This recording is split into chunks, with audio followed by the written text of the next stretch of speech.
प्रतापच्या हाताचं plaster काढलं होतं. तो कॉलेजला जायला लागला होता.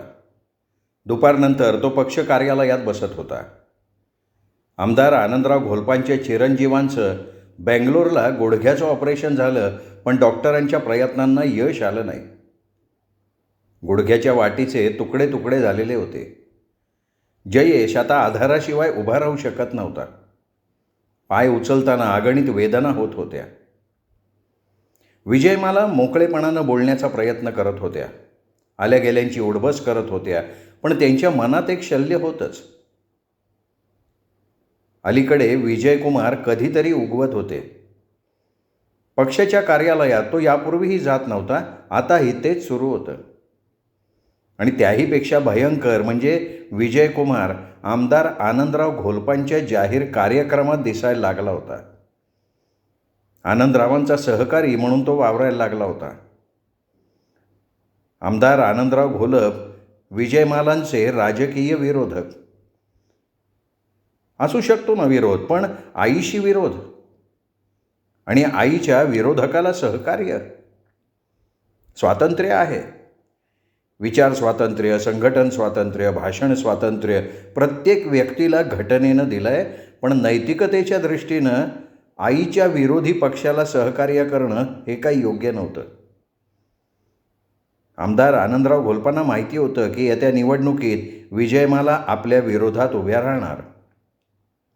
त्या मागच्या निवडणुकीत अल्पमतांनी पराजित झाल्या, पण आता त्यांची ताकद वाढली आहे. म्हणून घोलपांना एक हुकमाचं पान जवळ होतं आणि ते विजयकुमारच्या रूपानं त्यांना मिळालेलं होतं.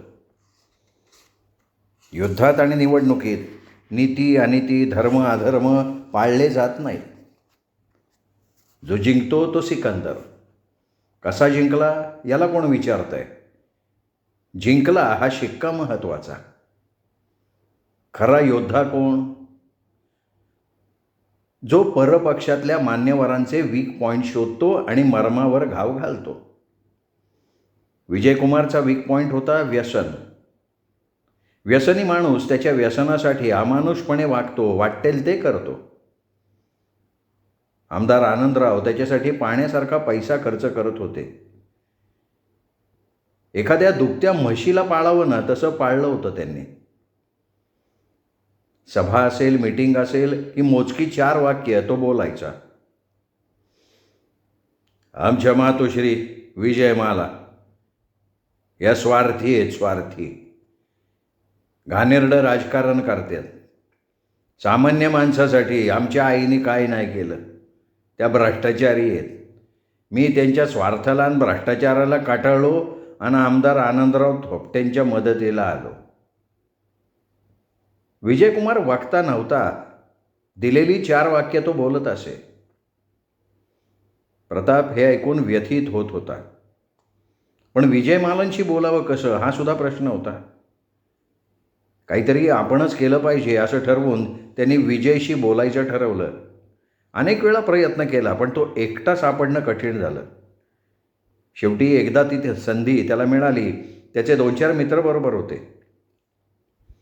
मला विजयकुमारांशी बोलायचं आहे. आश्रितांशी मी नाही बोलत. मी आश्रित आहे, मी नाकारत नाही आहे. ते परिस्थितीने माझ्यावर वेळ आणली आहे, ती तुझ्यावर येऊ नये असं मला वाटतंय. लय शाने आहे, चल फोटीत ना फोट. विजयकुमारचा मित्र पिल्या दादा बोलला. मी बोलणार आहे ते तुम्ही ऐकून घ्यावं असं मला वाटतं. शेवटी निर्णय तू घ्यायचा आहेस. पिले तुडव त्याला, तुडव. लय बग करून राहिला हो. हे बघा, मी एकच संधी घेणार आहे, एकच संधी तुला देणार आहे. आईला हे साला आश्रितच नाही तर लोचड बी आहे, लोचड. हे बघ, पुन्हा संधी नाही आहे, त्यामुळे तुझं मोठं नुकसान होणार आहे विजय. त्याला लाता घाल रे. विजयकुमार सोडून सगळे सुटले. थांबा, थांबा. विजयकुमार थांबा म्हणतात सगळे थांबले. बोले, बोल बोल. तू संधी घे, मला दे. हे बघ, माई राजकारणात आहेत. त्या या इलेक्शनमध्ये विधानसभेच्या उमेदवार आहेत. असं असताना तू विरोधकांच्या सभेला का जातोस? स्वातंत्र्य आहे ना भाऊ. मी कोणाच्याही बाजूला जाईन. पण जन्म दिलेल्या मातोश्री विरोधात. जन्म दिला असला ना तिने मला, तरी तू तिचा आवडता मुलगा आहे. हे बघा विजयकुमार, मी पगारी नोकर आहे. होता रे तू पगारी नोकर, होता तू. आता तू थेट बंगल्यात प्रवेश केलेला आहे. ठीक आहे, मी बंगल्याची पायरी चढणार नाही. फक्त नोकर या नात्याने पक्ष कार्यालयात काम करीन आणि राजकीय वारसा हक्क सांगत भविष्यात आमदारकी घेशील, नाही का? नाही नाही, हे माझ्या स्वप्नातही नाही आहे.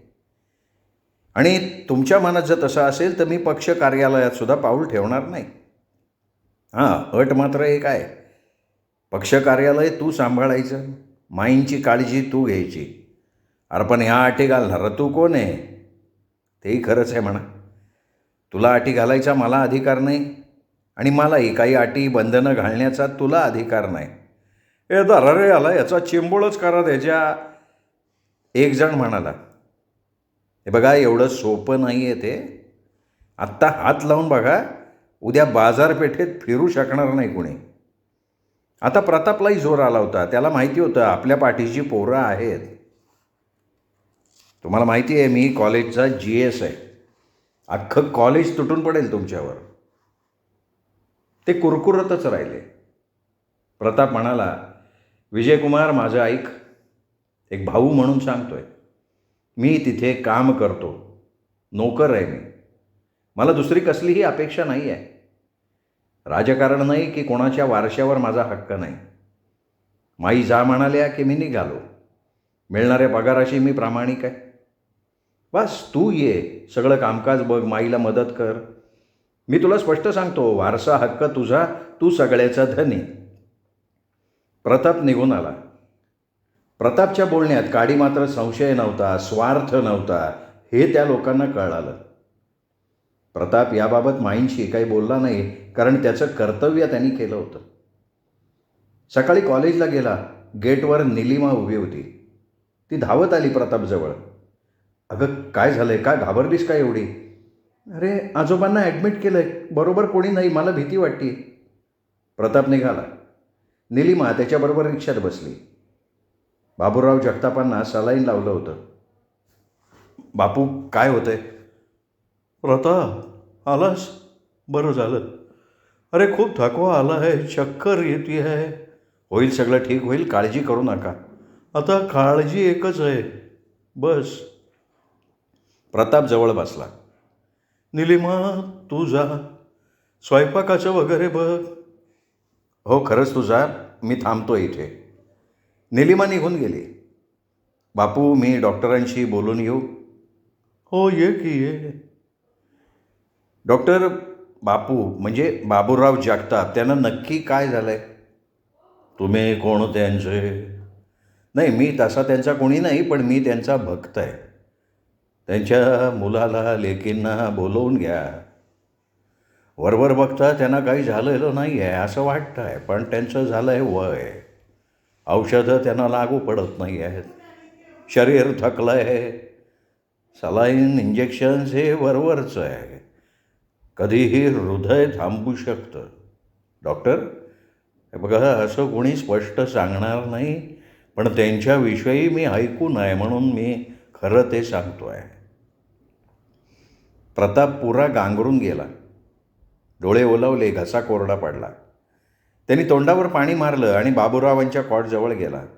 काय म्हणतोय डॉक्टर? लवकर बरे व्हाल असं म्हणाले. अरे जीर्ण झालेलं शरीर आहे, ते सलाईनचं पाणी घालून थोडंच टवटवीत होणार आहे. विषयाला सुरुवात कशी करावी ते प्रतापला समजेना, तरीही तो धीर करून म्हणाला, बापू तुमचा मुलगा सून कुठे असतात? मुलगा? ते कसनूसं हसले. अरे कुठला मुलगा, कुठली सून? बापाला वाटतं पोरानं मोठं व्हावं. मग तो इतका मोठा झाला की ज्या इंग्रजांना आम्ही घालवलं त्यांच्याच चाकरीला हा त्यांच्या देशात गेला. बरं गेला तर गेला, तिकडच्या मुलीशी लग्न करून बसला. राष्ट्रीयत्व स्वीकारलंय त्यांनी तिथलं. बघ नियती, बघ नियती कशी आहे ती. गुलामी आम्ही घालवली आणि हा गुलाम झाला रे. त्यांना दम लागला. नर्स धावत आली. तिने डॉक्टरांना बोलवून आणलं. डॉक्टरांनी इंजेक्शन दिलं. बाबूरावांना झोप लागली. प्रतापचं डोकं ठणकायला लागलं. जेवणावरची इच्छा उडाली होती. निलिमाने डबा आणून दिला, पण तो उघडण्याचे कष्ट त्याने घेतले नाहीत. एक तर आजाराची सेवा करायची ही पहिली वेळ, त्यात प्रश्नांचा कोणता. मुलगा सून परदेशी, सून परदेशातली. मग ही निलिमा कोणाची आणि ती इथे कशी. पहाटेच्या सुमाराला बाबूराव जागे झाले. गुंगीतच म्हणाले, निलिमा, अगं पोरी निलिमा. निलिमा घरी आहे, मी आहे इथे. अरे प्रताप, तू गेला नाहीस का. मी तुम्हाला असं टाकून जाईन का. अरे खूप माणसं पाहिली, जग पाहिलं, राजकारणात जिंदगी गेली, पण तुझ्यासारखा माणूस नाही भेटला. बरं खरं सांगू का, तुला भविष्य आहे, खूप मोठा होणार आहेस तू. बापू आता झोपा शांतपणे. अरे आता कसली आली आहे शांतता. तेवढ्यात नर्स आली आणि म्हणाली, ओ मिस्टर, बोलू नका पेशंटबरोबर, नाही तर बाहेर बसा वरांड्यात. सॉरी, मी नाही बोलणार. बाबा तुम्ही पण बोलू नका. झोप येत नसन पडून राहा. गेले 2 दिवस असं चाललं होतं. डॉक्टरांशी प्रतापने बोलून घेतलं. ते म्हणाले, बापूसाहेबांचे कोणी नातेवाईक वगैरे येणार आहे का. नाही डॉक्टर. मग त्यांना घरी नेता. नको सर, घरी काळजी कोण घेणार आणि कशी घेणार. हे बघ प्रताप, त्यांची अनेक इंद्रिय डॅमेज झालेली आहे. श्वसनक्रिया कधीही थांबेल. डॉक्टर तुम्ही प्रयत्न तर करा. प्रताप बोलायचा म्हणून बोलला. त्याचे डोळे भरून आले होते. कोणत्याही क्षणी दिवा मालवणार आहे. एक धगधगता इतिहास काळा आडा होणार आहे. एका स्वातंत्र्य सैनिकाचा देह सोडून आत्मा निघून जाणार आहे. आणि हे सगळं अगोदर समजलं तर ऐकणाऱ्याची काय हालत होईल. प्रतापच्या अंगावर तेच कपडे, अंघोळ नाही. अंघोळीला जावं, कपडे बदलून यावं, तेवढ्यात यांचा जीव गेला तर. आपल्या पित्याची काळजी करावी इतकी तो बाबूरावांची काळजी घेत होता. संध्याकाळची वेळ. निलिमा डबा घेऊन आली. नेहमीप्रमाणे डबा घेऊन ती जाणार. तोच प्रताप म्हणाला, जरा उशिराच जा. ती बोलली नाही. निलिमा 3 दिवसात भलती अशक्त झाली होती. काळजीने खंगली होती. तिला बापूंची चिंता होती आणि स्वतःच्या भविष्याची काळजी होती. प्रताप, निलिमा जवळ या. बाबूरावांचा आवाज खोल गेला होता. दोन्ही चिमुरडी घाबरली, जवळ गेली. प्रताप, हे माझं काळीज आहे. एक सांगायचं राहून गेलं होतं, आता सांगतो. माझ्या मुलाचं इथे पहिलं लग्न झालं होतं. त्याची ही निलिमा निशाणी. इंग्लंडला गेला, तिथे पागल झाला, परत आला नाही. हिची आई खंगली, त्यातच गेली बिचारी. हिला मी सांभाळली, पण आता. त्यांच्या खोल गेलेल्या डोळ्यातनं पाणी आलं. अरे आई बापाविना लेकरू आहे, जीव अडकलाय. बापू, प्रताप आता तुझ्यावर भरोसा. तुम्ही दोघं एकमेकांना अनुरूप. बापू अहो, थांब प्रताप, थोडा वेळ राहिलाय. काळजी घे तिची काळजी घे प्रताप. बापू. पण बाबूराव जगतापांचे डोळे पांढरे झाले होते. माझं लग्न ठरलं आहे हे त्याला सांगायचं होतं, पण आता सांगणार कोणाला. बापू निश्चल झाले होते. निलिमाने टाहो फोडला. ती प्रतापच्या गळ्यातच पडली. प्रतापचेही डोळे वाहत होते. दोघेही तसे पोरकट. अनुभव नाही. आजूबाजूला पोक्त कोणी नाही. कोणी कोणाचं सांत्वन करायचं हा प्रश्न मोठा दुर्दैवी प्रसंग. भयानक वेळ. नियतीचा क्रूर खेळ. दोघांपैकी कुणीही साधं कोणाच्या मैतीला गेलं नव्हतं. आक्रोश करत होते. संपूर्ण दवाखाना हळहळत होता. डॉक्टरांचे सुद्धा डोळे ओलावले होते. त्यांनी प्रतापच्या खांद्यावर हात ठेवला आणि म्हणाले, प्रताप, स्वतःला सांभाळ. आम्ही मदत करू. कोणाला बोलवून घ्यायचं असेल तर सांग. प्रतापने हुंदके देत मित्रांचे पत्ते दिले. दवाखान्यातनं गाडी निघाली. तासाभरात सगळे मित्र आले. 25-1 तरुण. ज्याला समजलं त्याने दुसऱ्याला सांगितलं. डॉक्टरांनी 2 मुलांना बोलवून घेतलं. बॉडी घरी घेऊन जाताय का विचारलं. सगळे विचारात पडले. घरी घेऊन जावं तर रात्रीच्या वेळी काय करता येणार. त्यात बापूंचे भक्त, त्यांना मानणारा गट रात्री अंतिम विधीला येऊ शकणार नव्हता. डॉक्टर, प्रार्थना करतो आजची रात्र बॉडी इथे ठेवा. सकाळी 9 पूर्वी आम्ही घेऊन जाऊ. कोणाला थांबायचं असेल तर आम्ही 2-4 मुलं थांबू का इथे. नाही, नको, आमच्याकडे तशी सोय आहे. तुम्ही जा, सकाळी या. जाताना प्रतापला निलिमाला घेऊन जा. प्रतापसह निलिमाला घेऊन घरी गेले. प्रताप निलिमाला आधार देत होता. बाकीचे तरुण ही दुःखद बातमी सगळ्यांना कळवत होते. तात्काळ विजयमाला आल्या. त्यांनी आपला ड्रायव्हर दिला, गाडी दिली. निलिमाकडून पत्ते घेऊन पै पाहुण्यांना कळवण्यासाठी गाडी दिली. दोघं प्रेसमध्ये गेले. बातमी लावतो, प्रेसवाल्यांनी आश्वासन दिलं. काही पत्रकार स्वतः आले. आकाशवाणीवर बातमी सुरू झाली. बापूराव जगतापांना महाराष्ट्र ओळखत होता. राजकीय, सामाजिक क्षेत्रातले सगळे नेते त्यांना ओळखत होते. समाजातल्या सेवाभावी संस्था त्यांना देव मानत होत्या. ते स्वातंत्र्य सैनिक असल्यामुळे शासन दरबारी त्यांचं नाव होतं. सकाळी बघता बघता 5,000 लोक जमा झाले. तहसीलदार, तालुक्याचे पोलीस अधिकारी, जिल्हाधिकाऱ्यांचे प्रतिनिधी हजर झालेले होते. शासकीय पद्धतीनं त्यांचा अंतिम विधी होणार होता. शेजारी आणि प्रतापच्या मित्रांनी अंतिम विधीची तयारी केली. रथ सजवला, बँड पथक मागवला. प्रतापने मडकं घेतलं. निलिमा सोबत होती. मिरवणूक स्मशानभूमीकडे निघाली. बघता बघता लोकांची गर्दी वाढली. ती 25,000पर्यंत जाऊन पोहोचली. स्मशानभूमीत सगळी व्यवस्था झाली होती. श्रद्धांजली वाहिली जात होती. मोठमोठ्या श्रद्धांजली वाहत होते. बाबूराव जगतापांच्या कार्याचा गौरव चाललेला होता. अनेक अज्ञात घटना कथन केल्या जात होत्या. बाबूराव जगताप आकाशा एवढा माणूस होता. प्रतापनी अग्नी दिला. बापूंचा शब्द पूर्ण झाला. वनमाला वैतागली होती. प्रताप 15 दिवसात फिरकला नव्हता. कॉलेजला आला नव्हता. तिच्या बंगल्यावर गेला नव्हता. माईंकडे जाऊन चौकशी करावी तर तो उतावळेपणा ठरणार होता. प्रताप अचानक आला. डोक्यावर केस नव्हते. चेहरा ओढला होता. डोळे खोलावले होते. अरे प्रताप, हे काय? काय झालं? गावी काही? नाही. अरे मग डोक्याचं? अगं, बाबूराव जगताप गेले ना. कोण? स्वातंत्र्य सैनिक होते. फार मोठा माणूस. अच्छा, म्हणजे पेपरला ज्यांच्याविषयी आलं होतं ते? हो. अरे पण मग तू का खवर केलंयस? मला ते मुलासारखे वागवत होते. हजारपणात त्यांच्याबरोबरच होतो मी. निधन झाल्यापासून मला तिथून हालता येत नव्हतं. रोज लोक भेटायला येत होते. त्यात निलिमाला जोडीदार म्हणून कोणीतरी हवंच होतं. ही निलिमा कोण आहे? नात आहे त्यांची. मुलगा आणि सून लंडनला असतात. त्यांनी संबंध तोडला, त्यामुळे तेही येऊ शकणार नाहीत आणि आलेसुद्धा नाहीत ते. वाईट आहे रे हे. मोहन कुठे आहे की आत?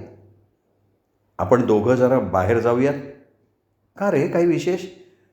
अडचण निर्माण झाली आहे. मोहनच्या समोर चर्चा नको. अरे तो आत्ता जाईल ट्युशनला. चहा टाकते, इथेच बोलू. वनमाला आत गेली. हा असाच बसून, डोक्यात विचारांचं थैमान. बाबूराव जगताप कोण आपले? नात्याचे, संबंधाचे, पूर्वपरिचयाचे? कोणीच नाही. माई म्हटल्या म्हणून भेटायला गेलो आणि त्यांचं अंतिम क्रियाकर्म करण्याचं कार्य आपल्यावर आलं. असं का? पूर्वजन्मीचे संकेत? पूर्वजन्मीचं काही नातं? नियतीचा खेळ का पुण्यकर्म करण्याची संधी? कोण घडवतं हे सगळं? आणि आपल्याच वाट्याला हे काय येतं? घे, चहा घे. नाही, नको. का? चूक झाली. मी बोललो नाही. मी दुधाचा चहा नाही घेत. अरे कोण त्यांचा तू? ते नियतीला ठाऊक. तेवढ्यात मोहन निघून गेला. वनमाला, मी फार मोठ्या अडचणीत सापडलो आहे. बाबूरावांच्या नात्यातली एक बाई आत्तापर्यंत आमच्याबरोबर राहत होती, पण उद्या ती जाणार आहे. निलिमा एकटी राहणं उचित नाही. मग तू राहा तिच्याबरोबर. ती चिडून म्हणाली, गैरसमज करून घेतेस तू. अरे मग कोण कुठली ती निलिमा? तिची का काळजी? अगं तिच्या आजोबांनी माझ्यावर तिची जबाबदारी टाकली. मग लग्न कर तिच्याशी. तुला शब्द दिला नसता तर केलं सुद्धा असतं. मग कर. तशीही मी कोण आहे? 15-15 दिवस तू गायब, साधं कळवलं सुद्धा नाहीस. अगं वेळ फार वाईट होती, वेळच नव्हता. एकच विनंती करतो, तिला तुझ्याकडे ठेवून घेतेस? वेळ लागलाय का रे तुला? कोण कुठली ती? पेइंग गेस्ट म्हणून ठेवून घे. संपत्ती भरपूर सोडून गेलेत बापू. 1-1.5 वर्षांचा प्रश्न आहे. एकदा कॉलेज पूर्ण झालं की. मला माहिती आहे ती कॉलेजमध्ये आहे. हो, आणि माझ्या वर्गात आहे. अच्छा, याचा अर्थ तुमचा पूर्वपरिचय. अरे तुम्ही बायका म्हणजे संशयच का घेता गं? माझा पूर्वपरिचय नव्हता. तिला मी माईकडे पण ठेवू शकलो असतो, पण मी तिथे राहतो ना. समाजातल्या लोकांच्या जीवांना फक्त विषय हवा असतो. या स्पष्टीकरणानं वनमाला समाधानी झाली. हे बघ, तिच्या आजोबांनी बँकेत पैसे ठेवलेत. अगदी लग्नाची सुद्धा काळजी नाही आहे. कोणावर तिचं ओझं नाही आहे. एकदा पदवीधर झाली की ती आणि तिचा संसार. अरे पण तिला माझ्याच घरी का आणायचं आहे? पर्याय नाही ग दुसरा. लांबच्या नातेवाईकांना ओझं वाटतं आहेत. वडील परदेशी आहेत. वडिलांना या मुलीविषयी प्रेम नाही आहे. हां, आणि तुला मात्र प्रेम वाटायला लागलं आहे. हे बघ वनमाला, मी फक्त तुझ्यावर प्रेम करतो. तुझ्यावर ना किती विश्वास ठेवायचा हा एक प्रश्नच आहे. कारण तू वाहत जातोस रे, गुंतोस तू कुणातही. हे बघ वनमाला, तुझी इच्छा नसेल तर मी माईंकडे ठेवतो. हां, म्हणजे तुला तिथे तिला रोज भेटता येईल. आणि त्यात मी सुद्धा नाही तिथे. म्हणून म्हणतोय इथे राहू देत ना. ठीक आहे, राहू दे. शहाणी आहे माझी वनमाला. बस बस बस. तो हसला, बाहेर पडला. रस्त्यात एक व्यक्ती भेटली. प्रतापला नाव माहिती नव्हतं, पण तो आमदार आनंदराव घोलपांचा माणूस असावा. अरे किती शोधायचं राव, पायाच्या पॅटऱ्यात गोळा आलं की. मला शोधत होतात आणि मग तुला शोधतोय. लेका पुरा गाव ढोंढाळला. काय काम होतं माझ्याकडे? अरे माझं कसलं काम भाऊ? आमदार म्हणले पुढं घालून आल. आता आम्ही काय दिलेला आदेश पाळणार. नाही, पण त्यांनी माझ्याकडे काय काम काढलं आहे? आता एवढं आम्हाला कोण सांगतंय हो? आम्ही आपले सांगकामे साखळ्या केवड्याच्या विचारणार नाही आम्ही. ठीक आहे, येऊन भेटीन मी. तुम्ही कुठलं भेटतोय? पुढं घालून ये म्हणले, मागं पुढं नाही. हे बघा, मला कामं आहेत आत्ता. मी थांबतो ना तुझ्या संग. तुझी कामं झाली की जाऊ. प्रताप त्याच्याबरोबर निघाला. बंगल्यावर आला. जयेश बंगल्याच्या बाहेर बसला होता. शेजारी कुबड्या होत्या. प्रतापला बघून तोंडातल्या तोंडात शिव्या द्यायला लागला. डोळे गारागारा फिरवायला लागला. प्रतापने मुद्दाम जखमेवरची खपली काढली. काय जयेश, बरं आहे ना? जयेश गुरगुरला. शब्द स्पष्ट ऐकू आले नाहीत. काय जयेश, हल्ली कॉलेजला दिसत नाहीस, येत नाहीस का? तो पुन्हा तोंडातल्या तोंडात शिव्या देत राहिला. गर्रा गर्रा बघत राहिला. तो आत गेला. ये ये प्रताप, ये बाबा. प्रताप आत गेला. जरा तुम्ही बाहेर जा भाऊ. कार्यकर्त्यांचा घोळका बाहेर गेला. बस बस प्रताप, बस. प्रताप एका खुर्चीवर बसला. विजयकुमारला दंबाजी केल्याचं समजलं. हे बघा, दंबाजी करायचा माझा पिंड नाही. मी समजावून सांगायला आलो होतो. काय समजवतो? माझ्याबरोबर राहू नको का? आम्ही कोण आहे, वैरी आहे का? नाही, तुमच्याविषयी माझा तिळमात्र राग नाही आहे. विजयकुमारनी जन्म दिलेल्या आईबरोबर राहावं हा माझा हेतू. म्हणजे तो स्वातंत्र्यावर गदा आणतो. हे बघ, तो स्वतंत्र आहे, तो कुठं बी राहील, त्याची त्याला अक्कल आहे. पण आईच्या मुलाकडनं काही अपेक्षा असतात ना, ते त्याची आई आणि त्यो बघून घेईन ना. मी आत्तापर्यंत बोललो ना, लय शांततेत बोललो. तसं तर आम्ही एक गाव 2 तुकडेच करतो. विजयकुमारचा विषय दिवस सोडून मी काय म्हणतो, तो आमचं का नाही काम करत? मी नोकरी करतो विजयमालांकडे. मग आमच्याकडं कर. किती पगार किती भेटतो? 2,000. आम्ही 5,000 देऊ. नाही, ते नैतिकतेत बसत नाही. अरे नैतिकता अनैतिकता राजकारणात नाही चालत. मला पाळावी लागेल, कारण मला गरज होती तेव्हा त्यांनी मला आधार दिला. आम्ही काय भाकरी बांधून आमचं काम करा असं थोडं म्हणतोय का? नाही, पण नाही जमणार. का? नैतिकता तुम्ही पाळत नसला तरी मी पाळतो, आणि आता तर मी माझ्या पक्षाशी एकनिष्ठ आहे. असं आहे काय? राज्यस्तरावरच्या श्रेष्ठींशी आता मी इमान राखून आहे. काय मिळणार रे त्यातून? 5-25 वर्षात तुमचा पक्ष काही सत्तेत येत नाही. कुजून जाशील, कुजून. इकडे ये, उद्या शहराध्यक्ष करतो.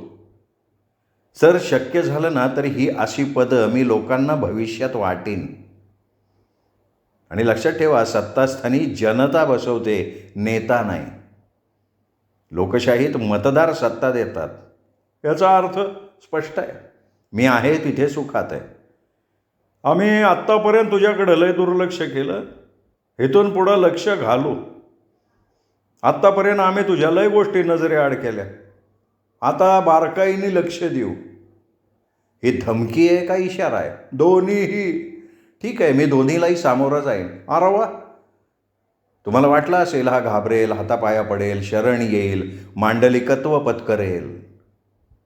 पण साहेब, ते माझ्या रक्तात नाही आहे. जातो मी. जातिवंत नेते असाल तर आपण लोकशाहीच्या मार्गानं लढू. प्रताप बाहेर पडला. माई, मला सांगायचं होतं. अरे बोल की. बापूराव जगतापांची नात निलिमा, तिला मी वनमालाकडे ठेवली. त्या दोघींचं पटेल? पर्याय नाही ना माई. निलिमाचे पै पाहुणे निघून गेले, तिला एकटीला त्या बंगल्यात ठेवणं उचित नव्हतं. प्रताप, लहान वयात केवढी आहे रे तुझ्यात विचारधारा? प्रताप, मी विचार करते की त्यावेळी तुला हे सुचतं कसं? बाबूराव जगतापांकडे एकदाच गेलास, पण त्यांचं मन जिंकलंस. इतरांना ते शक्य नाही झालं. एवढ्या थोर माणसाच्या अंतिम क्षणी तू बरोबर होतास. किती भाग्यवान आहेस तू. एका स्वातंत्र्य सैनिकासाठी डोक्याचे केस देण्याचं भाग्य तुला लाभलं. पण त्याबरोबर अडचणी पण वाढल्या आहेत ना माई. बापूजींनी मरतेक्षणी माझा हात हातात घेतला आणि म्हणाले, निलिमाशी लग्न कर. विजयमालांना सुद्धा हा शॉक होता. माई, हे का घडतं असं माझ्याबरोबर? बापू गेले, पण तो पुढे काही बोलला नाही. माई सुद्धा गप्प झाल्या. वनमालाशी बोललास? बोललो असतो तर त्यांनी घेतलं असतं का निलिमाला घरात? अरे आपण इथे ठेवली असती ना तिला. माई, मग चर्चांना उत आला असता, वनमालाने डोकं खाल्लं असतं. मग आता काय करता येईल? डोकं चालत नाही आहे माई. निलिमाची तशी जबाबदारी नाही आहे. तिच्या नावे बँक बॅलन्स आहे, बंगला आहे. पण पदवीधर होईपर्यंत थांबावं लागेल. मग तोपर्यंत तिला सांभाळायला लागेल. बाबूरावांनी अंतिम क्षणी केलेल्या विधानाप्रसंगी निलिमा तिथे होती? हो माई. मग आता ती तुझ्यावर हक्क दाखवणार. पण माई, मी बापूंना होकार दिलाच नव्हता. हे बघ, मुलीच्या जातीला संरक्षण देणारा जोडीदार हवा असतो, आणि त्या गुणांचा तिला अनुभव आला आहे. मग वनमाला माझं डोकं खाणार. बघ, वेळ आली तर मी स्पष्टीकरण देईन. तूर्त आपल्याला आपली तयारी करायची आहे. दिल्लीवरून पक्षाचे निरीक्षक येत आहेत. मग आता आठवण झाली. मी सांगीन म्हणत होतो आणि विसरत होतो. आमदार आनंदराव घोलपांनी मला बोलवून घेतलं होतं. मधाचं बोट दाखवायचा प्रयत्न केला असेल. हो, तसंच झालं. मग द्यायची ना त्यांना साथ. माई, तुमची इच्छा असेल तर नक्कीच. दोघेही खळखळून हसले. माई, बाप बदलण्याची माझी जात नाही आहे. बरं मला सांगा, पक्षश्रेष्ठी दिल्लीवरनं येत आहेत, काय करायला लागेल? माझ्या वयाचं कारण दाखवून तिकीट नाकारण्यासाठी सुमंत गोळे प्रयत्न करणार. सुमंत गोळे? माहीत होतं तुमच्यावर श्रद्धा असणारा माणूस आहे. सत्तेसाठी श्रद्धा वगैरे नसते, संधी असते. आणि हेही लक्षात ठेव, विरोधकांपेक्षा पक्षातली माणसं जास्त घातक असतात. सत्तास्थानी आपण असावं असं प्रत्येकाला वाटतं, आणि ते सहज आहे रे. राजकारण म्हणजे चिखलात चालणं. थकलो म्हणून ते चिखलात बसताच येत नाही, चालत राहायला लागतं. राजकारणात जो थांबला तो संपला. श्रेष्ठी येत आहेत, त्यांना वस्तुस्थिती दाखवणं हे आपलं काम. आपण भेटणार आहोत. आपल्या पक्षातला विरोधक सुमंत गोळे तिकीट मागताना ताकद दाखवणार, गाड्याच्या गाड्या भरून माणसं आणणार. माई आपली कमी माणसं येतील असं वाटतंय का? विश्वास आहे माणसं येतील, पण त्यांना आणायला लागेल. भाकरी बांधून कोणी येणार नाही. त्यांच्या प्रवासाची, जेवणाची सगळी सोय करायला लागेल. माई ते माझ्यावर सोपवा. अजिबात नाही. तू सतत माझ्याबरोबर राहणार आहेस. तुझ्या त्या मित्रांना बोलवून घे, त्यांच्यावर जबाबदारी सोपव. प्रत्येक गावात गाडी जाईल अशी व्यवस्था कर. जेवणाचा खर्च, प्रवास खर्च काळजी करायची नाही. प्रत्येकाकडे पैसे दिले जातील. ताई, तुम्ही त्यांना त्या दिवशी माडीवर घेऊन गेला तेव्हाच आपलंसं केलं का? तरुणांचं बळ देशात मोठं आहे. त्यांना काम दिलं तर ती आनंदानं करतात, प्रामाणिकपणे करतात.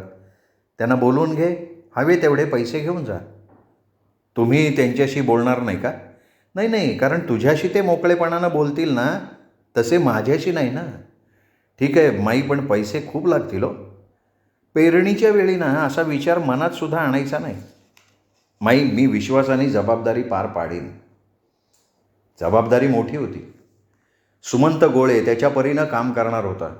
त्याच्यापेक्षा जास्त लोक गोळा करायला लागणार होते. राजकारणात एकदा संधी हुकली की परत कधी मिळेल सांगता येत नाही. कदाचित राजकारणातनं बाहेर फेकलं जायची भीती असते. विजयमालांचं तर वय झालं होतं. पक्षांतर्गत कारवाईत त्या यावेळी बाहेर पडले. आता पुन्हा त्यांना तिकीट मिळणं शक्य नव्हतं. त्यामुळे जोमानं काम करायला लागणार होतं. त्यामुळे हाती उरल्या 8 दिवसांच्या रात्रीचे दिवस करायला लागणार होते. त्यामुळे वनमालाला भेटता आलं नव्हतं. निलिमाला तिच्याकडे सोडून आल्यापासनं तो तिला भेटलाच नव्हता. तो कॉलेजवर गेला. मुद्दामून वनमालाच्या बंगल्यावर जायचं त्याने टाळलं होतं. तिथे दोघींशी एकाच वेळी बोलता येणं कठीण होतं. वनमाला शांत, विचारी. त्याच्या विरुद्ध निलिमा उथळ. स्टाफरूम भोवती फेऱ्या मारून मारून त्यांनी वनमालाला गाठलं. कॅन्टीनमध्ये ये म्हणाला आणि पुढे निघून गेला. कॅन्टीनमध्ये बसला. वनमाला खूप वेळ आलीच नाही. तो वैतागला. निघणार तेवढ्यात ती आली. बोल काय काम आहे? नाही, खूप दिवसात भेटलो नव्हतो म्हणून. अरे मग निलिमाला भेटायचं ना, ती खूप आठवण काढते तुझी.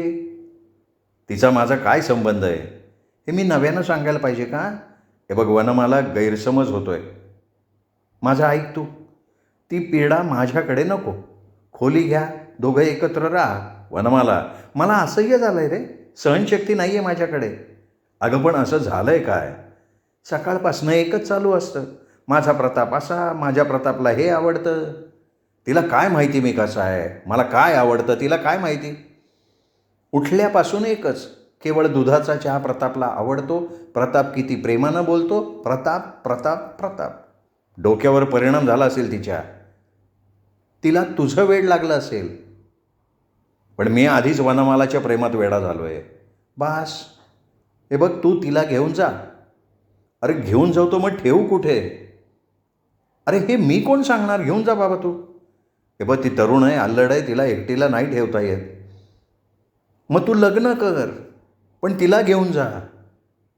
वनमालाचे डोळे भरले होते. ती उठली, निघून गेली. प्रतापला काहीच बोलता येईना. श्रोते हो, तुम्ही ऐकताय जगन्नाथ शिंदे लिखित नियती ही कादंबरी. आज अजून एक ट्विस्ट नियतीनं प्रतापच्या आयुष्यात समोर आणून ठेवला आहे. बघूयात काय होतं आहे. हे ऐकण्यासाठी उद्या भेटूयात दीपक रेगे कथाकथन चॅनलवर. नमस्कार.